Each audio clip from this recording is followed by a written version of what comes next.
खलीफा हारून अर रशीद के दरबार में एक बागी मुजरिम को हथकड़ियों में पेश किया गया।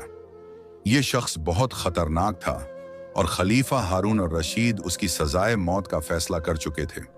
मगर सजाए मौत का हुक्म देने से पहले खलीफा ने गजबनाक आवाज में बागी से पूछा, अब तेरे साथ क्या सलूक किया जाए?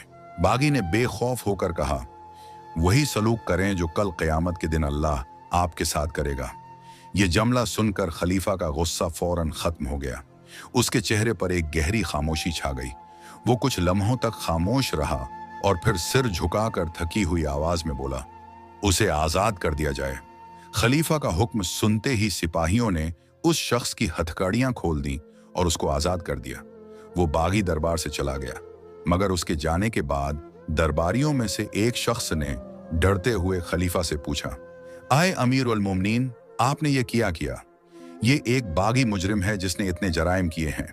उसको पकड़ने में सिपाहियों को बहुत मुश्किल पेश आई। इतनी मशक्कत के बाद आपने उसका सिर्फ एक जमला सुना और को आजाद कर दिया।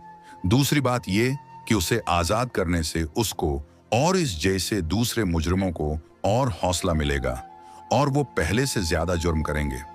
ये सुनकर खलीफा हारून अर रशीद ने फौरन सिपाहियों को हुक्म दिया, उस मुजरिम को दोबारा गिरफ्तार करके ले आओ।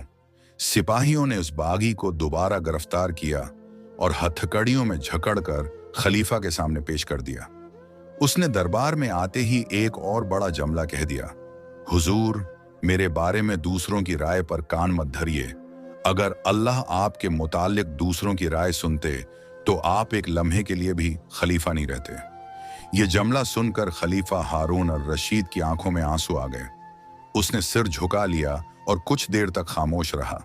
फिर सिर उठाया और थकी हुई आवाज में बोला, उस शख्स को आजाद कर दिया जाए। ये कहानी हमें सिखाती है कि इंसानों की गलतियों को अल्लाह के दरबार में जाने से पहले मुआफ कर देना चाहिए और दूसरों की राय के बजाय अपने दिल की सुननी चाहिए। हमें यह भी सीखना चाहिए कि जब किसी का ज़मीर बीदार हो जाए तो उसकी हकीकत को तस्लीम करना चाहिए और उसके साथ इंसाफ से पेश आना चाहिए। इस कहानी में खलीफा हारून और रशीद ने अपने गुस्से को काबू पाकर हिम्मत, अफू और रहम की मिसाल कायम की।